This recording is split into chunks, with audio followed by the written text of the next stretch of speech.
कि further expansion की भी लड़ाई लड़ेंगे, आप 0-0 करते रहिएगा।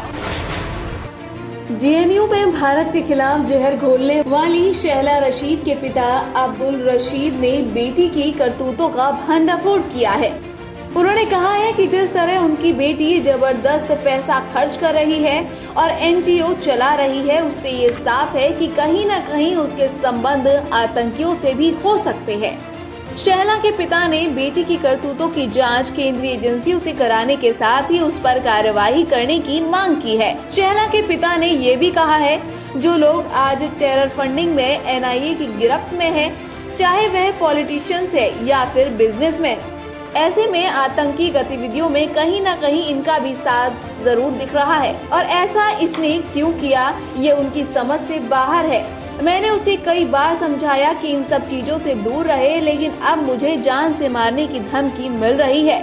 देखिए, शहला रशीद का मैं बाप हूँ और आपको पता है कि वो 2017 में कूद गई है कश्मीर पॉलिटिक्स में शहला रशीद, और ये अचानक एक सरप्राइज़ एलिमेंट था मेरे लिए। उससे पहले ये नेशनल मेन स्ट्रीम पॉलिटिक्स में थी। सीपीआई बाज़ाब्ता सीपीआई ने इसको प्रोजेक्ट किया था, अपनी पार्टी का मेंबर है, रजिस्टर्ड मेंबर है ये। और धीरे धीरे आगे चलकर मुझे पता चला कि उन्होंने इसकी सीट भी फिक्स कर रखी थी मेरठ के लिए। तो एक दिन इसने मुझे प्रपोज़ल भी वहाँ का बता दिया। एक लड़का मेरठ का जो इसके साथ शादी करने वाला था, मेरे को बुलाया भी गया था कि आप आ जाओ, मेरठ में इसकी शादी होने वाली है। जो मैंने रिफ्यूज़ किया, मैंने कहा नहीं, हमें उधर शादी नहीं करनी है इसकी, तो मैं घर में ही बैठा रहा। उसके बाद ये अचानक छोड़कर आ गई और कश्मीर पॉलिटिक्स में कूद गई। आपको क्या लगता है कि ये पैसा हिंदुस्तान से ही आता है कि बाहर? हिंदुस्तान वाले क्यों देंगे इनको? हिंदुस्तान वाले हिंदुस्तान को तोड़ने के लिए ये पैसे देंगे? ये तो सीधी बात है, बाहर से ही आता होगा ना फंड, फॉरेन एजेंसी से। देखिए, इसमें यूएस में तो ये सारे लोग सेटल है।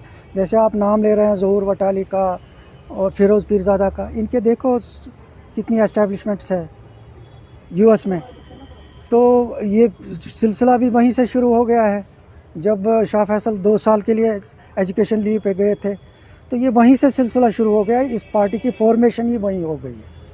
आपको लगता है कि देश के खिलाफ जो ये नारे लगाते हैं जेएनयू में, नहीं लगाने चाहिए, नहीं लगाने चाहिए। क्या उसके लिए भी फंडिंग आती है? ये तो फंडिंग का ही एक सारा खेल है ना। अब रशीद इंजीनियर को क्या मजबूरी थी, इसको शहला को क्या मजबूरी थी रशीद इंजीनियर को लेक्चर दिलवाने की जेएनयू में, जबकि उसके साथ कोई लेना देना ही नहीं था इस बात का। जेएनयू का एक इंटरनल मैटर था जिसके लिए उन्होंने एजुटेशन छेड़ दी थी।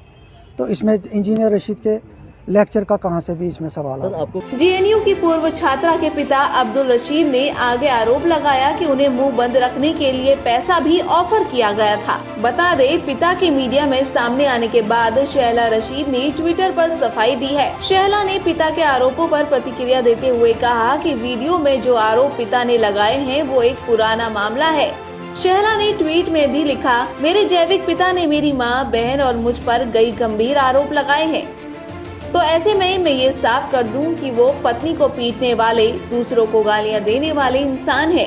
शहला यहीं पर नहीं रुकी, उन्होंने अपने पिता को भ्रष्टाचारी भी बताया।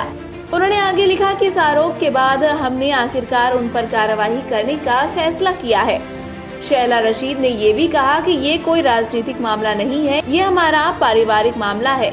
जब से माननीय अदालत ने उनके हमारे घर में दाखिल होने पर रोक लगाई है, तभी से वो ऐसी हरकतें करते हुए कानूनी प्रक्रिया को भरमाने की कोशिश कर रहे हैं। पैसा मिल रहा है जी? आपको पैसा मिल रहा है क्या? नहीं, उन्होंने मुझे बुलाया, उन्होंने मुझे 3 करोड़ का कुछ पैकेज बता दिया। हमने 3 करोड़ रुपए रखे हैं इसके लिए, शहला के आप चाहो तो आप ले सकते हैं। या मैंने रिफ्यूज़ किया। मैंने कहा मेरी अभी बात इस विषय पे हुई नहीं है बेटी के साथ, क्योंकि उसको 7-8 दिन के बाद आना है, तो मैं उसके साथ पहले बात करूंगा, उसके बाद ही जब बता। यहाँ पे कठुआ का रेप केस हुआ था तभी शहला का बड़ा नाम आया था और उसमें भी फंडिंग का देखिए ना फंडिंग, मैं कुल मिला के ये कह रहा हूँ कि फंडिंग जहाँ से भी, क्योंकि ये एनजीओज़ भी चलाती है, उन एनजीओज़ की भी इन्वेस्टिगेशन होनी चाहिए।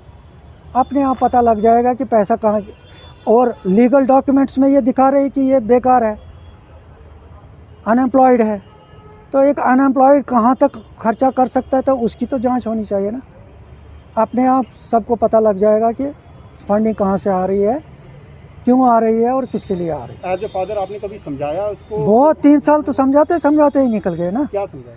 यही समझाया मैंने इसको, कहा कि तुम्हें इमीडिएटली यहाँ से निकलना पड़ेगा, आप जाओ जहाँ थे वहीं से आप पॉलिटिक्स चलाओ। धमकी मिल रही इन्होंने मुझे धमकी दे दी ना, अब के बार धमकी दे दी, इसीलिए मैं भागा जम्मू आया हूँ। 2019 में धारा 370 टूटने के पहले इनका जो एक अलायंस था, उसके कई लीडर्स जो हैं वो अभी इन्वेस्टिगेशन एजेंसीज के कब्जे में हैं टेरर फंडिंग को लेकर। आपको लगता है कि इनकी भी इन्वॉल्वमेंट होगी?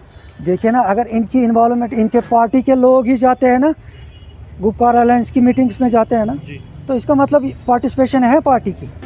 वहीं शैला के पिता के मीडिया के सामने आने के बाद बीजेपी से राज्यसभा सांसद राकेश सिन्हा ने कहा है कि जो सेकुलरिज्म और संविधान पर प्रवचन करती थी, एक बार एक टीवी मुझे भी उग्रता के साथ पत्थर दिखा रही थी, हम सब शालीनता बरसाते रहे। आज उनके पिता ने उनके आतंक से संबंध का रहस्य खोला है, ऐसे में NIA को जांच करनी चाहिए।